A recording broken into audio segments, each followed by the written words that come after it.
rush. We only have a little bit of more testable content left, so I want to go through that stuff slowly, carefully. It's important. Just first, I think if you hear, probably pretty good already, but let's just make sure that at least you hear from me a couple basic important facts. Important fact number one, the exam is not start at class time. I think you probably all recognize that, right? But when we start earlier, please don't show up at 4 o'clock. That's going to put you at an extremely sharp disadvantage. Please make sure that you have pens and or pencils and or erasers. I don't have any of these. I could try to, but I'll probably forget. I don't want you to rely on it. Please remember a calculator. It is probably somewhat obvious because there's only been a very finite number of calculation problems possible. Some of these you could probably do by hand, some maybe you couldn't, but you don't want to in either which way, right? You want to just add up those numbers, count those protons, put out those delta G's, whatever the calculation columns are, and do them and move on. I don't have a calculator. Should it happen that you don't have a calculator or your calculator is non-functional, hopefully by the end of the test, I will identify someone and they are willing to leave their calculator, and I will get one to you, and we'll ask each other for calculators. I will tell you, people, you and other previous classes are generally pretty friendly about this during the semester because then I take the calculator and everybody comes in the next day and I return the calculator. People generally don't on the final. They're not willing, in other words, to leave their calculator behind when they're finished. Even if they're not doing calculation questions anymore, you can't have their calculator until you're done. From that perspective, please make sure you have a calculator. Last important announcement regarding the test is this is a 2-hour-long examination. Only one person can leave the room at a time if you need to for personal reasons, to use the restroom, so I would strongly recommend either before the exam or perhaps not bringing one of those big gulps here and sipping it all the way through. It does not matter what the circumstances are. Only one person can be out of here at a time, and that is something I enforce. If you leave while another person is out of the room, that means you're giving me your test, right? And I think that would be really unfortunate. So don't. So that's those announcements. The other announcement that you're probably expecting, so let's get this all out of the way before we start talking about content. This extra credit will be a little different in a number of ways. First way in which it will be different, I will hand this out after we finish the quote-unquote required material on liquid metabolism. Okay, so everyone here will get one, don't worry about that. They're brightly colored, so I'm not going to forget. It's a little bit different in how you have to handle it. Rather than hand this back to me today, I'm going to ask you what your favorite unit was in biochemistry. If you had a favorite, make one up. You don't have to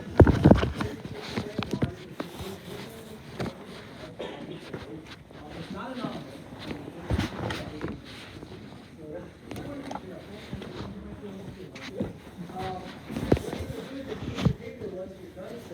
You're going to bring it to the final exam. And you're going to turn it in before you get a test if you know what's associated with it. So ideally, you're here beforehand, you walk in the room, you hand this brightly colored paper, which won't be anything like an exam or a fact sheet, so you should not use, and then you go in to do your test. You arrive after we've begun. That's still fine. You keep this in your bag and you hand it to me before you leave the room. What you cannot do is, I forgot it, Dr. Astrup, or can I have another one, Dr. Astrup? Okay, let me go get it. So you're probably going to put this in the backpack that you're going to bring the day of the examination because you only get one of these. How will this work is the following. Rather than assign a specific number of points to it, this is what we call a doubler. In other words, how many points the class gets from doing the teacher evaluation survey, which by the way, you guys only get to 2 now, that's kind of sad, but that's on you. This doubles it. So if it's 2, it becomes 4. If it's 3, it becomes 6. If it's 4, it becomes 8. So this is an inducement to do 2 things. No one has to tell me who's done the survey, but I know it's only about the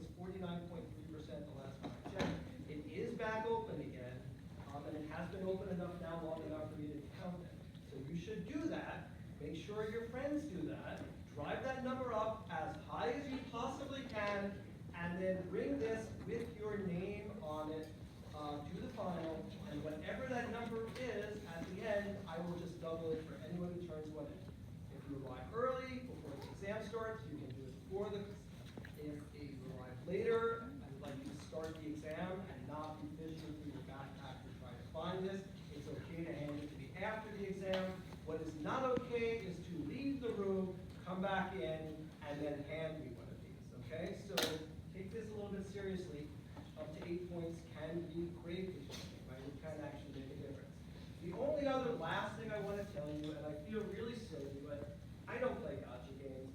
It has happened that for whatever reason, people who are not here, either they lose it or they want one for their friends. It's never been pink before, so maybe this will be a little bit more difficult. In the past, I actually did it on white paper. Anyway, I just want to tell you, they're numbered on the back, so don't, okay? I mean, I doubt anyone would, but if your plan was to, like, not be here today to tell your friends about it, I mean, well, good luck finding this colored paper. I'm sure you can, but even so, they're all numbered, so I know exactly how many there are. And I'm not telling that to be threatening, I just hate for anybody to do it in this. So you can take one of these. I'll hand them out between the PowerPoints. I would like to get started with that material today to make sure that we cover the important material that we have to cover. We won't do a lot of the nitrogen material. Honestly, a lot of the nitrogen material is just not that integrated in how we've done the course anyway. But I do want to show you a couple of really key things, but I will make it clear where the examination ends. Last note about this exam. This is probably more use cumulative than any exam you've seen before, so just to remind you, use cumulative doesn't mean you're going back all the way back to the beginning of Biochem 1, even all the way back to the beginning of Biochem 2 and trying to study everything. That's impractical. I understand that it's impractical, but it's also the case that hopefully you've picked up the idea that metabolism is heavily interconnected with things we've done certainly this semester, but also some things that have come up last semester. If you've seen something or if it's been relevant, you should make sure that you understand it, okay? That's what I mean by use cumulative, and because this is kind of the ultimate final exam of all of our work together, this will probably be a little bit more use cumulative than any exams have been. All right, but let's finish up with the limits, because this is still testable material. Where we left off, we were discussing the biosynthesis of a relatively complex small molecule. That was cholesterol. We talked quite a bit last semester about what cholesterol did to membranes, so we don't need to revisit that. The most important things for you to know about cholesterol is the following. One, making cholesterol is, metabolically speaking, super expensive, right? You are donating all these atoms in the form of acetyl-CoA. You are using ATP as well as a whole number of reducing equivalents to snap this molecule together. And the reason why that's so important is that you have no way of taking this back apart. So we talked about lipids and we talked a bit about amino acids. We'll see a little bit more on that. We had a way of breaking these things down and reassembling them, carbohydrates especially, right? And so there was always some possibility, even if you aren't going to recover all of your energy back, you're going to get something back out of that, not cholesterol. The only way to get rid of cholesterol is to fully excrete it from your body, which means it should only be made in the circumstances in which it absolutely has to be made, which means that its regulation is extremely important.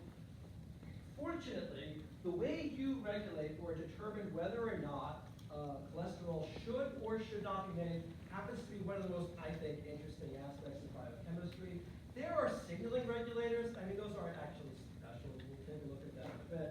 I want to show you, however, a very unique and different form of regulation. Very different, really, than anything we've seen before. This is a prime method in which the amount of steroids that you're making inside of your body is regulated. Should you make more steroids or not? And this is a genetic mode, so we are going to be talking about transcription factors again. Sorry, all the way back to the beginning. But this is a very unusual transcription factor. And the reason why this is a very unusual transcription factor is because this is a transcription factor that is localized in the endoplasmic reticulum.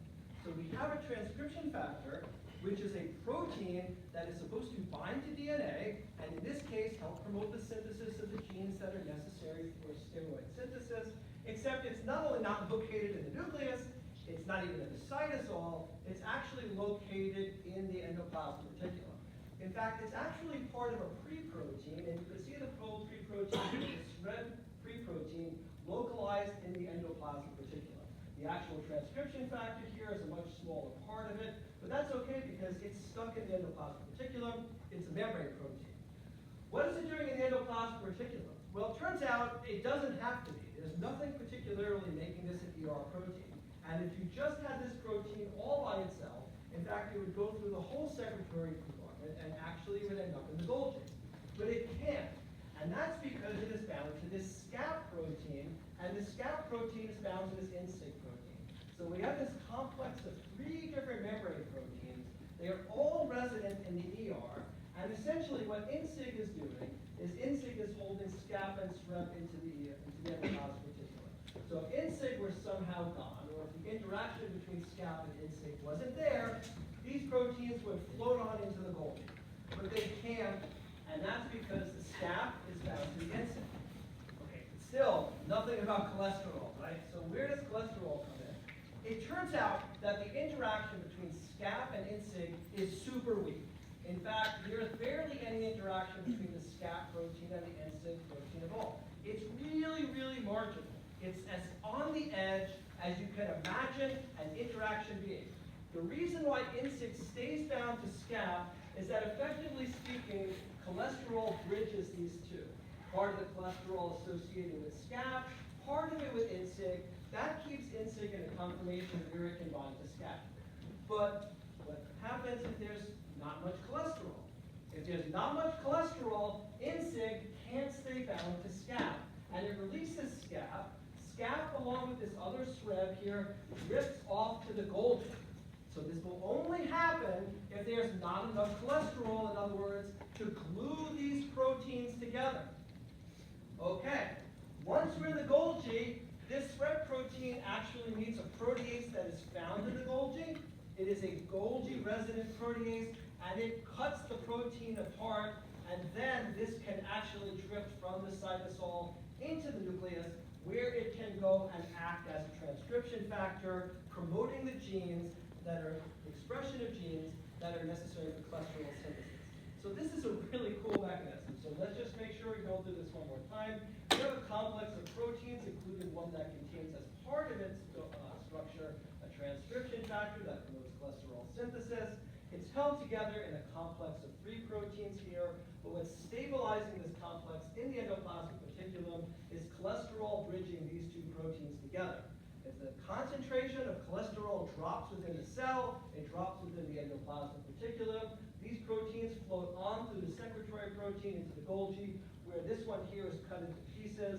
One of these pieces actually ends up as a transcription factor, and that's what results in the transcriptions of genes that are necessary for the synthesis of cholesterol, those genes that you've just seen here. So the mechanism of regulating steroid synthesis, not surprisingly very complicated, but also not surprisingly because of just how intensive an effort it is to make cholesterol, both in terms of the number of acetyl-CoAs that are demanded, as well as the AGP usage.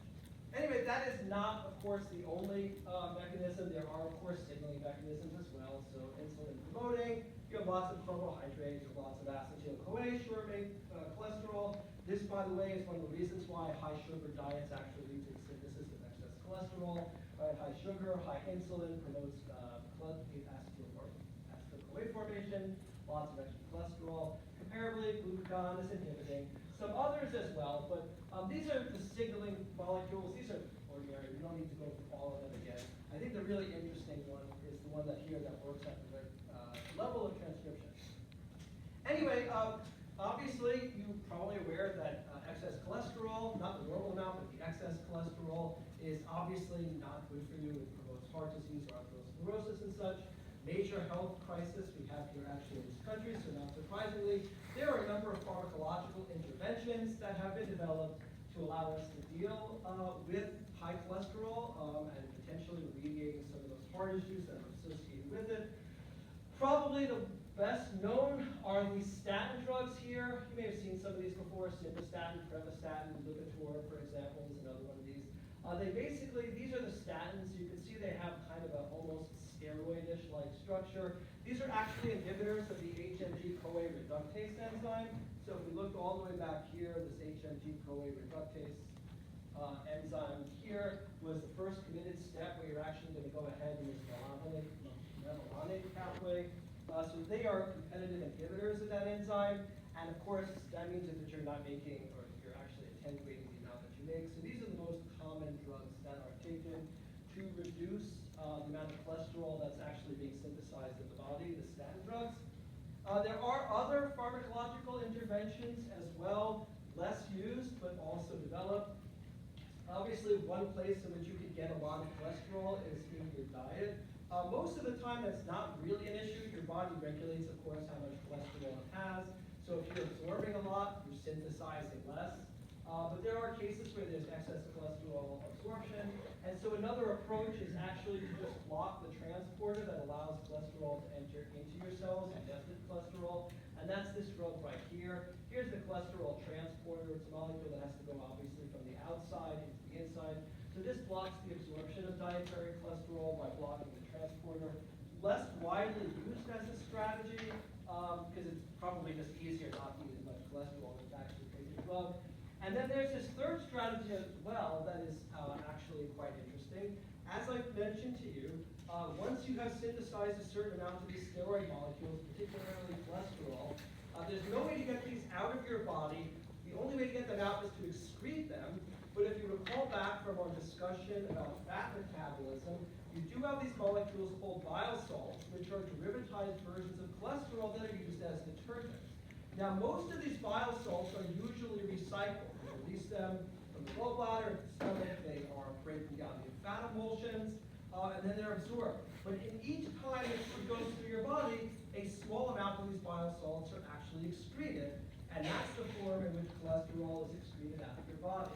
So one way to get rid of excess cholesterol from your tissues, from your body, therefore, would be to increase the amount of these bile salts that instead of being reabsorbed, actually just kind of pass through your body and are excreted in the form of solid waste.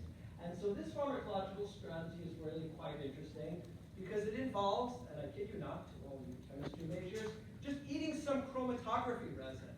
That's right, you can buy chromatography resin and you can mix it up with your orange juice and eat it. This is actually a chromatography resin. It's based largely on hydrophobic interactions between the cholesterol van der Waals, but it's properly designed and properly spaced to actually bind to these bile salts. You can see that here. And so what happens is you have in your glass of orange juice a nice swirl of chromatography resin. The chromatography resin binds to the bile salts as it's passing through your digestive system.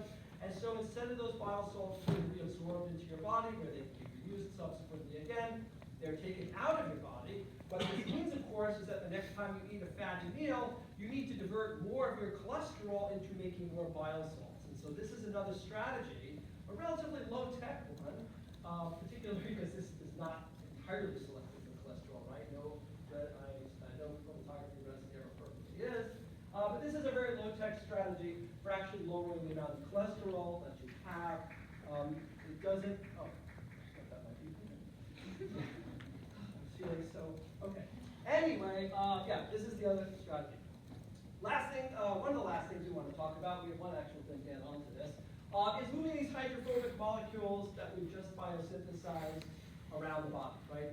Because we know that, for example, a lot of cholesterol synthesis predominantly is being synthesized in the liver. You need to have these molecules that are distributed throughout your tissues. You need, in other words, to send the right amount of triglycerides and cholesterol esters to different tissues in your body. But you also need to recover and bring excess of these molecules, particularly cholesterol and other molecules, back to your liver where they can, again, either be recycled or alternatively disposed of in the form of bile salts, or perhaps in the case of triglycerides, metabolized and produced in ATP synthesis.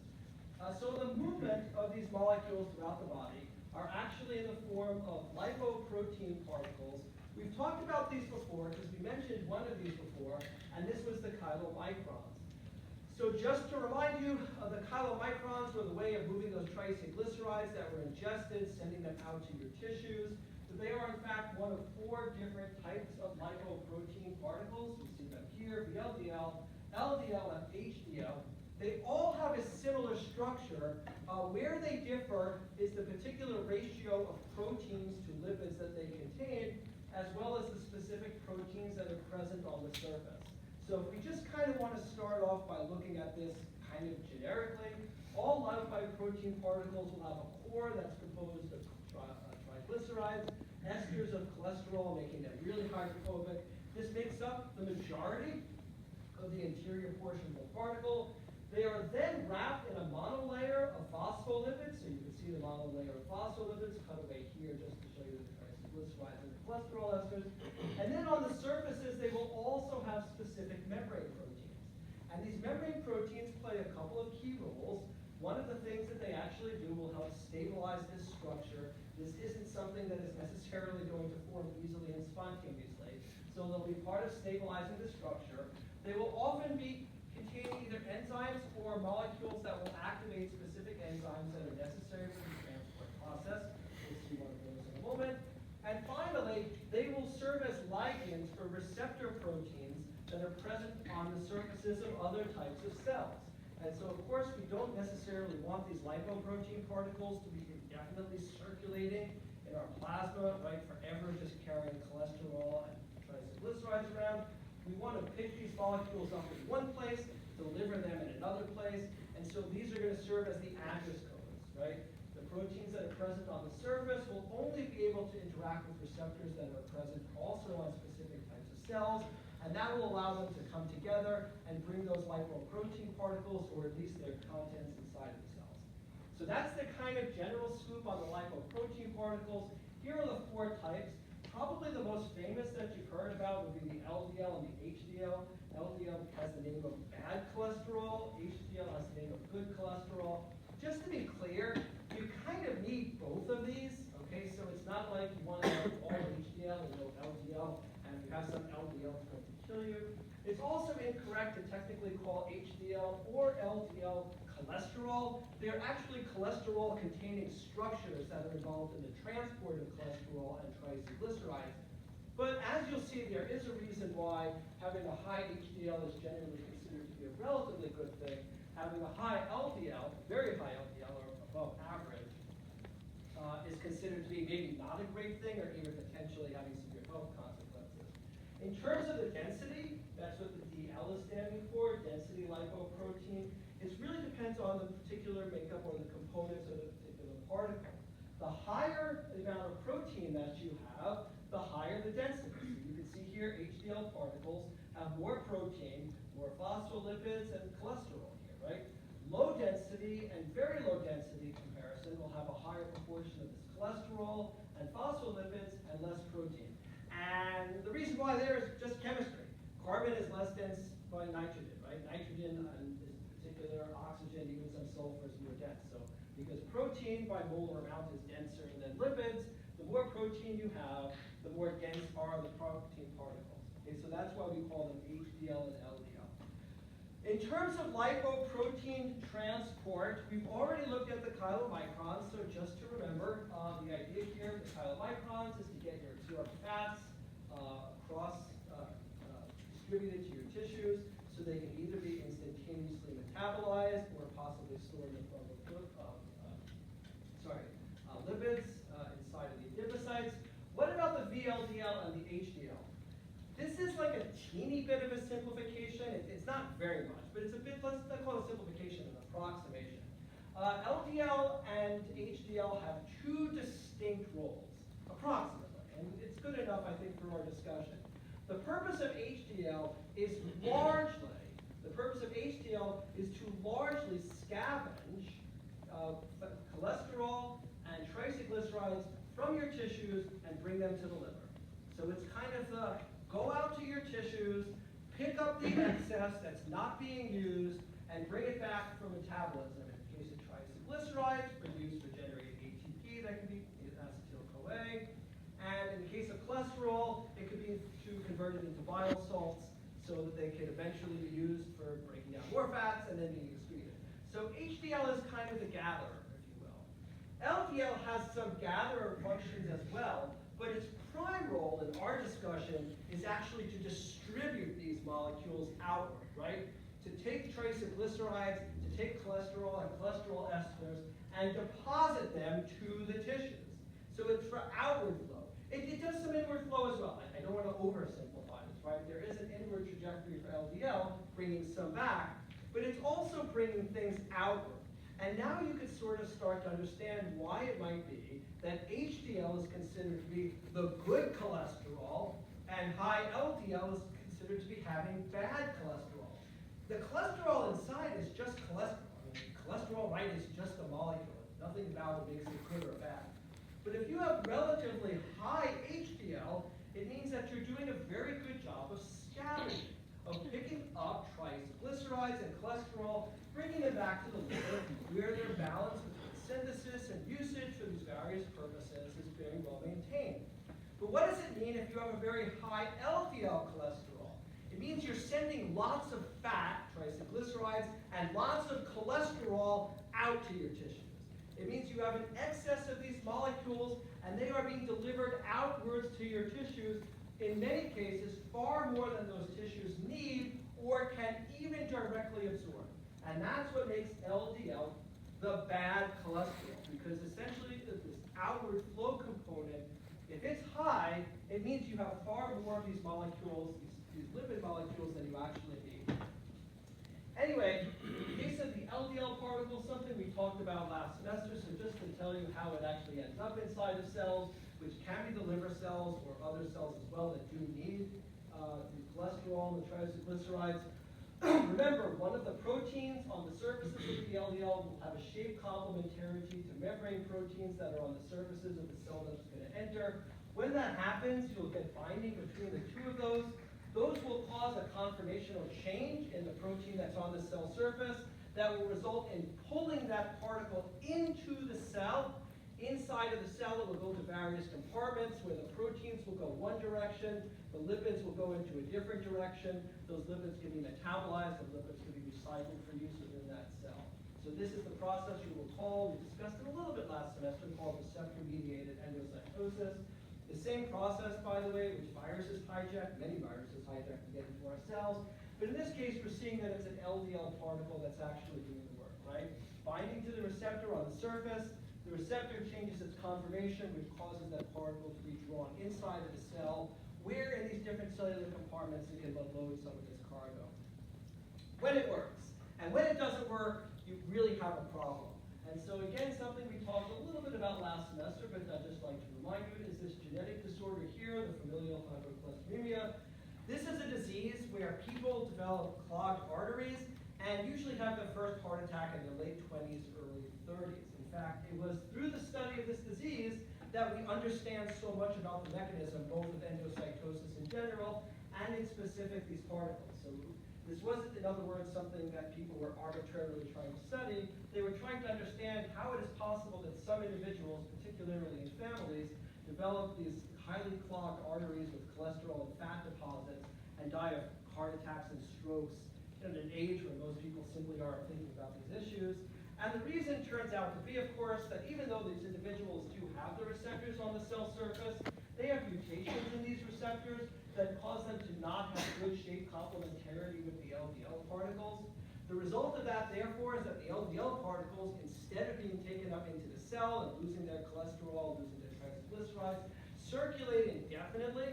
At some point, you put enough of these things inside of the circulation, they're going to stick to the blood vessel walls. When that happens, these can rupture, release the cholesterol, release the fatty acids. They can become further oxidized by oxygen that's present in the blood, and that makes for these very sticky plaques that in turn cause other cells to come in, promote inflammation, and there you have the beginning of a heart attack. So this is actually how we started to understand all of it. This is the study of patients. But again, this is due to people who have a genetic cause, mutations in these receptors that do not allow them to interact or interact poorly with these LDL particles, and the persistent circulation at high level eventually leads to these things aggregating inside the cells and all the subsequent damage. HDL is actually kind of interesting. In some ways, of course, very much like LDL, but of course it does have different proteins on its component. But what I really wanted to talk to you about HDL is that its way of unloading its cargo is very, very different. So LDL, which we just looked at, which we just talked about, the whole particle gets pulled inside of the cell, the whole thing gets decomposed, and then the protein components and some remaining phospholipids get sent back up where potentially they can be reused. That's not how HDL unloads its triglycerides and cholesterol. It actually uses a really interesting receptor called the scavenger receptor. So let's be clear. First of all, it's not just specific for cholesterol. It actually will just recognize hydrophobic molecules, including some hydrophobic molecules that you probably would be better off if you didn't have inside of your cell. And this receptor actually works with a hand-on, hand-off mechanism. In other words, instead of pulling the entire particle into the cell, the receptor reaches into the particle, takes some of the fatty stuff, the cholesterol esters, the triglycerides, puts them into the other hand, and then puts them inside of the cell. So you're kind of just scooping it out and unloading without actually bringing the particle in. I actually don't know what the specific significance of using this type of mechanism is.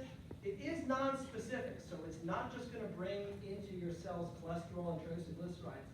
Anything that kind of manages to float around that's hydrophobic enough to bind to the scavenger receptor is also going to get pulled into your cell. But it really is kind of an interesting mechanism where the receptor kind of serves as a bit of a scoop or a shovel, if you will, and just scoops out portions of this cholesterol, esters, and these fats, and then somehow manages by a mechanism that's still not, many other things in this class, fully understood, scoops them inside the cell where they're properly disposed of. And so that's the way that the HDL particle is actually unloaded. Okay, a couple things to wrap this up. We've talked a little bit about signaling, but I just want to mention one other signaling system and then one other thing, because we are talking about the metabolism and the synthesis of triglycerides, so signaling does come into play. I'm not revisiting the xylulose 5-phosphate, we actually covered that last week. I do want to talk about this critical hormone called leptin. This is a hormone that's actually made by adipocytes. We looked at another hormone made by adipocytes already, right? That's one we previously discussed. Here we see, that was the adiponectin, sorry. Here we see leptin, which is also made by adipocytes, but in a very different circumstance. So the first hormone that we were talking about, the adiponectin, was made when the adipocytes had very, very little fat in them, basically when they shrunk down to a very low level, indicating a low energy status. In the case of the leptin, we're talking about the opposite. It's actually made by very, very, very full adipocytes that have a large fat component. And the effects of not having leptin, so these are mice, this is actually a wild-type mouse, and here's a mouse that does not have leptin, or does not make leptin due to a genetic mutation. And yeah, so you can, it's adorable. I mean, again, it's a much, I mean, I think the mouse on the right is cuter. Maybe that's just my mouse preferences. But anyway, this is the consequences. It's actually not so great for the mouse, right? Not only does it have a nice, cute mouse, but it's also resistant to insulin, so it basically has type diabetes. It turns out that this is entirely curable, so this particular mouse becomes that mouse if you just inject this protein into it.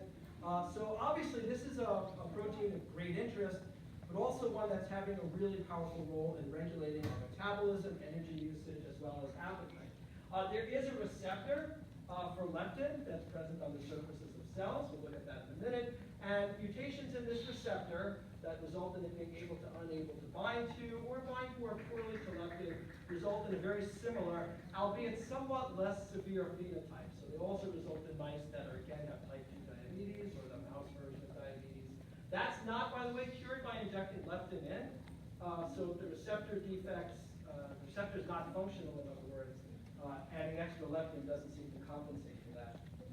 So what does leptin do? We know leptin is being made in adipocytes, but its primary function turns out to be, although it can regulate metabolic processes throughout the body, it actually regulates the expressions of specific peptides that are present in your brain. So again, we do have a talk now, right? Conversation between the metabolism that's happening in your cells and things that are actually going on in your brain. In fact, it causes your brain to start to make peptides that will activate one type of neuron. So that's this MAH peptide.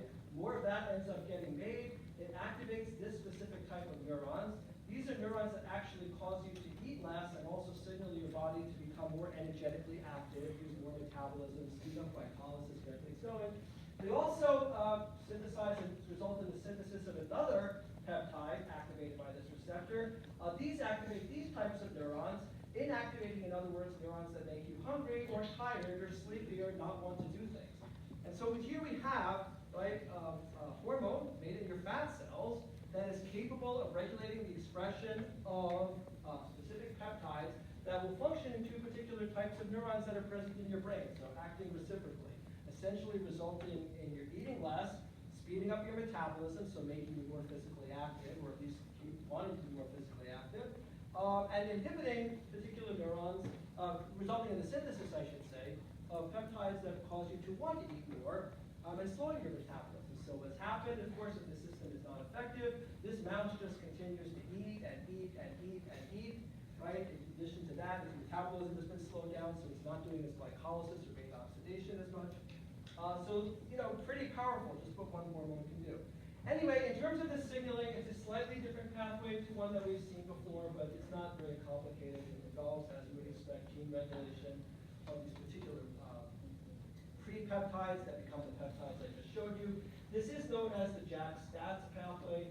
The reason why is that when the leptin binds, the receptor dimerizes. It again becomes phosphorylated, much like the tyrosine kinases we've seen before. But in this case, a protein called STAT actually binds to it, also becomes phosphorylated. A pair of these phosphorylated STATs together then expose a nuclear localization signal, so they travel into the nucleus, and that's what starts to act for the transcription of the pre-peptides that make more of this peptide and less of this peptide. So they inhibit the expression, they favor the expression of one peptide and inhibit that of the other. So I thought that was pretty important in talking about that turkeys. Last thing we're going to discuss, really kind of important because it's going to bring together a couple of items that I know you're like, oh, not that one again. I just saw your face. You didn't look at the PowerPoint before? Shame on you. Yeah, so I want to talk again, however, about something that's actually been something we started talking about in Biochemistry 1, and maybe start to bring some of it together so you can understand a little bit of its significance. And that is that two elements that you must absolutely have, that are absolutely critical to life, are also really, really terrible when they are brought together. And those two elements that I'm talking about, of course, are iron and oxygen. You need a lot of oxygen, you need a little bit of iron, but iron plus oxygen turns out to be quite a potent force of nature. And so one of the things that we talked about quite a bit when we talked about this whole unit on transcription and then translation is the idea that you really need to carefully regulate the amount of iron that is inside of your cells. You need iron, you saw enzymes that require iron, but that balance has to be very carefully maintained. If you have too little iron, of course you import more, but if you have more iron, then you have a place to store it. You not only make more storage sites, right, that was the ferritin, but you also stop making the importer. And that's really, really tightly regulated, because if that system goes awry, and it can, you end up in a situation where you have lots of iron, lots of oxygen, and that's really terrible. And what we never really picked up on, although we did, we just didn't explicitly mention it, is, why is that so terrible, and why has nature done this? And by the way, what is this slide doing in discussion about lipids? And as it turns out that this slide, despite not looking like it very much, has everything entirely to do with our section on lipid metabolism. But also first, let's go back to our discussion about the pentose phosphate, because we're going to have to bring that in as well. Because if you have lots of oxygen, particularly reactive molecules of oxygen, like the superoxide you see here, or hydroxyl radicals, you need to get rid of those because those are very, very reactive molecules. Those will react with proteins, those will react with DNA, and yes, those will also react with lipids, which I think you can see where I'm going with this. It is really significant to get rid of those. And so what do you have? You have this detoxification system, and we talked about that detoxification system in the pentose phosphate pathway. It involves the synthesis of this peptide here, this very odd peptide called reduced glutathione, which will essentially sacrifice its electrons to convert these reactive molecules into less reactive molecules or block their formation, becoming oxidized. You'll recall that you only have a small amount of that. You only have a very small amount of that material, and so you need to constantly donate electrons to this oxidized glutathione to restore the reduced glutathione so that this process can continue. And the class of enzymes that actually do this process and rely on this glutathione are the glutathione peroxidase enzymes. So they're actually a collection of enzymes. They're shown as one there, but they all have different substrate specificities. Now, what this does to do with iron, these free radical reactions, one of the major sources of them, in fact, the primary source of them, is the reaction of iron with oxygen. So when you have iron, you have oxygen, that's when you start generating these oxygen radicals like superoxide and hydroxyl free radicals. That's the chemistry. So that's bringing together now our importance of regulating iron, right? Regulating glutathione. I mention this because it turns out that this is all involved in a very natural biological process that also brings lipids into the game, and this is the process that is known as ferroptosis. Now, I'm sure you've heard of apoptosis, right? Programmed cell death, a series of events, starting the mitochondria, a whole number of things, and cell suicide, I think is what it's commonly called. This is different. This is a different process, ferroptosis. Now, again, it will still result in the death of the cell, but this is actually a different type of programmed cell death. And the reason why we know this is actually kind of an interesting story, so I probably should have taken a minute to explain it to you. One of the major features, or focuses I should say, of cancer drug development are to try to find drugs that will kill cancer cells that express specific tumor proteins and will not kill normal healthy cells. If you could come up with such a drug, you would be excellent, right? A drug that selectively kills cancer cells and does not kill ordinary cells would be golden. And it turns out that one such drug was found, actually in 2011, 2012. Its name is Erastin. And so Erastin selectively kills cells that overexpress one particular G protein. This happens to be RAS. But, okay, what's the thing? When characterizing this, when studying this molecule, one of the interesting features that was noticed was that it was killing the cells, but it was not causing apoptosis. There are specific events that you can see under the microscope or molecular signatures that were associated with apoptosis, and none of them were present. These cells were dying. They weren't just, mysteriously dying. They were definitely dying when this drug was so attached to them, but they weren't dying of apoptosis. And it turns out that they were dying for many of the reasons that were on our previous slide. So what was actually happening here? Why were they actually dying? Well, if we start back at the first thing that was noticed, is these cells had heavily damaged membranes, particularly in the mitochondria. So eventually the cell membranes would be affected as well, but they had very damaged mitochondrial membranes. They lost all of their cristae, and when it was looked what the source of the damage was, it was seen that these cells had large amounts of these peroxide-containing lipids. And not only did they have these peroxide-containing lipids, which were disrupting the cell membrane, they also had the products of these broken down lipids, which could then react with other molecules. But let's focus on this. The lipid membranes, particularly the mitochondria, were breaking down. So this means that reactive oxygen species, right, when treated with this drug, were forming. Something about this drug was increasing the amount of these reactive oxygen radicals that could react with these unsaturated lipids. What was that? Well, it's not known, but another thing that was quickly discovered was that these cells had much less glutathione. So now we're starting to put the picture together. There's less glutathione. If there's less glutathione, then the peroxidase enzymes that are normally supposed to get rid of these peroxides and turn them into relatively harmless lipid alcohols weren't working. So there was much, much less glutathione. What else was there less in these cells when they keep looking at this? It turns out that there was less cysteine in these cells. And then the whole picture began to come together, because it turns out now you can start to figure out what this drug might be doing. As it would happen, cysteine in the cells, or a substantial portion of cysteine in the cells, enters your cells through an antiporter. It enters your cells through an antiporter, not in the form of cysteine, but in the form of cystine. In the environment surrounding your cells, a lot of that free cysteine actually forms disulfide bonds, enters in the cell with antiport in reverse for glutamate. So glutamate comes out, cystine goes in. This specific molecule that was selectively killing the cancer cells, was blocking this antiporter.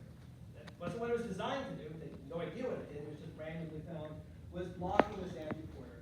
And this is just, we could talk about this for a while, but really brings together, I think, a lot of the importance of understanding a lot of the things that we've actually talked about this semester, right? Because we have a whole bunch of different pathways coming into play here. We have polyunsaturated fatty acids, which are the only things that will react with these free radicals very easily. We have the pentose phosphate pathway, it's generation of NADPH. We have anti-porters really being involved. We also have an answer to two important questions. One, why was it selectively killing cancer cells? It turns out that cancer cells, for reasons that are not entirely understood, have dysregulated iron deposits. They incorporate a lot of iron, which means that if you can make a drug that's going to mess up the antioxidant system of the cell, either by directly affecting this transporter or affecting some other part of the pathway, you can selectively kill cancer, right? Cancer cells accumulate excess iron, and in this case, this particular process was taking advantage of that. But it does actually answer one other interesting question, something we did talk about like ever so briefly in Biochemistry 1, and I'll leave this slide on here. Why does having so much glutamate kill cells? So if you've ever talked about neurons or had a neuroscience class or even heard, glutamate, excess glutamate is like super toxic. If you have a lot of glutamate, you have toxicity, and in fact, a lot of neurological disorders, including Alzheimer's disease, Parkinson's, a number of these disorders, are associated with having an extremely high amount of glutamate. So why would it necessarily be a really big problem in the extracellular environment to have a lot of glutamate? And the answer, of course, is this. If you have a lot of glutamate out here, this is a passive transporter, right? Glutamate has to leave for the cystine to come in. So if your brain fluid is filled with glutamate, this isn't going to work. You're essentially not going to be able to unload the glutamate from your cells. But if you can't unload the glutamate from your cells, you can't bring the cystine in. You don't bring the cystine in, you don't have cysteine. You don't have cysteine, you don't have glutathione. You don't have glutathione, this enzyme here cannot get rid of these phospholipids. The mitochondrial membranes fall apart. This goes a long way to explaining why having a high glutamate concentration, or maybe all, is actually really bad and why it's also neurotoxic. So we've connected here a lot of really important key concepts that we talked about in these past 2 semesters with not one, cancer, but actually 2 seemingly very distinct sorts of conditions, right? Cancer as well as a lot of the neurological disorders like Alzheimer's and Parkinson's disease.